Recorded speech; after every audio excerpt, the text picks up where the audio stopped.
Assalamualaikum warahmatullahi wabarakatuh.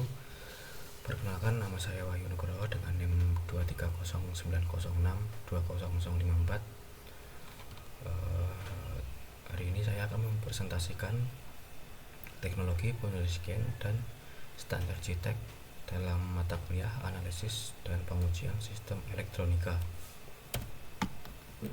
Yang pertama, mengapa kita membutuhkan standar baru? Karena pada chip lama, pada pin terdapat pada di luar, sedangkan pada yang model terbaru terdalam. Tantangannya adalah menggunakan metode ICT atau Loading Frog, mengandalkan paku atau fisik atau bed of nail untuk kontak langsung dengan kaki komponen. Masalahnya, perangkat semakin tipis dengan adopsi Ball Grid Array atau BGA yang lebih padat. Masalahnya, ratusan bola timah tersembunyi di bawah perut IC. Jarum fisik secara fisik tidak mungkin menjangkau titik-titik tersebut. Itu visibilitas fisik hilang. Pengungsian harus berevolusi dari mekanis menjadi elektrikal. Yang kedua, memindahkan alat ukur ke dalam silikon. JTAG diciptakan oleh konsorsium industri JTAG pada 1980-an. Yang kedua, boundary scan. Metodologi menanamkan alat ukur atau sel logika boundary cell di antara inti logika IC dan kaki fisiknya. Port JTAG antar muka fisik 4-5 kabel untuk berkomunikasi dengan boundary cell tanpa jarum.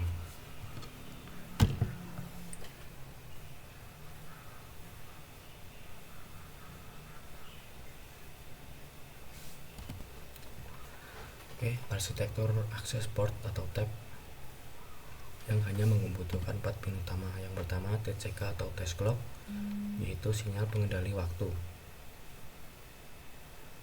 atau sinyal detak yang mengontrol real time, dan TMS atau test mode select untuk mengontrol state mesin seperti mode diam, uji atau eksekusi. Yang ketiga adalah TDI atau test data in, yaitu sebagai jalur masuk instruksi secara serial.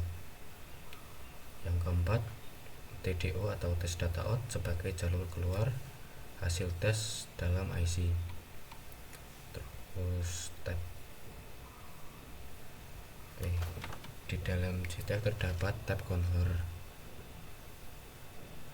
Ini mesin berstatus 16 kondisi.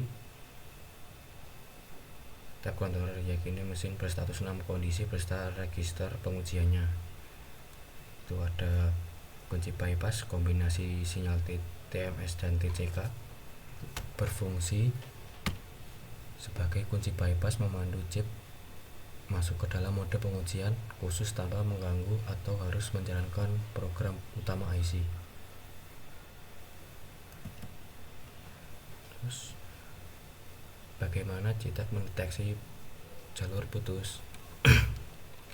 Prinsip kerjanya yaitu instruksi ECTEST. Kita mengirim instruksi ECTEST via pin TDI. Langkah pertama, IC A mengeluarkan logika 1 pada kaki tertentu via software. Terus langkah kedua, IC B membaca status pada kaki yang terhubung di PCB. Hasil, bila output 1 terhubung, dan sebaliknya bila output 0, jalur terputus atau open.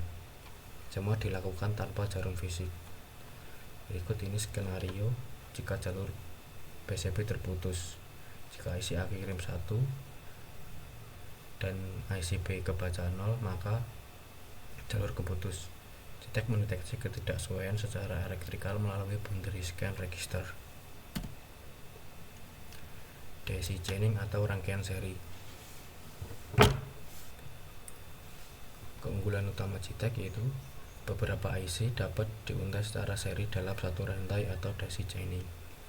Sinyal TCK dan TMS dihubung paralel ke setiap IC.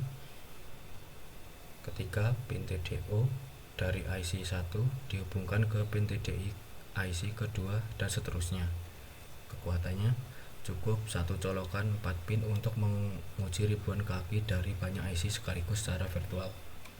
Jadi ini sebagai referensinya, satu gerbang JTAG untuk mengendalikan seluruh ekosistem di PCB. Oke, yang kedua, implementasi di industri manufaktur. Studi kasus dan opini teknis kasusnya, industri pembuat router atau base station atau BTS dengan PCB multilayer yang kompleks. Penerapannya, boundary scan analyzer digunakan pasca penyeldiran untuk mendeteksi cacat pin BGA dalam hitungan detik. Opininya, JTAG bukan sekedar alat programming. Di industri ini adalah garda terdepan efisiensi untuk mencegah kerugian akibat cacat yang tersembunyi. Oke, kesimpulannya sebagai penutup, JTAG bukan hanya sekedar protokol, tapi ia adalah evolusi, yaitu memindahkan proses pengujian dari menggunakan probe atau paku dan menusuk dari luar PCB menjadi instruksi digital dalam silikon yang mengalahkan limitasi komponen BGA. Itu desainnya menyederhanakan ribuan titik uji menjadi hanya 4-5 pin serial, dan meskipun awalnya diciptakan hanya untuk pengujian cacat manufaktur, infrastruktur JTAG ini menjadi standar emas global untuk memprogram firmware seperti Arduino, ARM, dan chipset lainnya. Terima kasih, sekian dari presentasi dari saya. Mohon maaf bila ada kurangnya. Wassalamualaikum warahmatullahi wabarakatuh.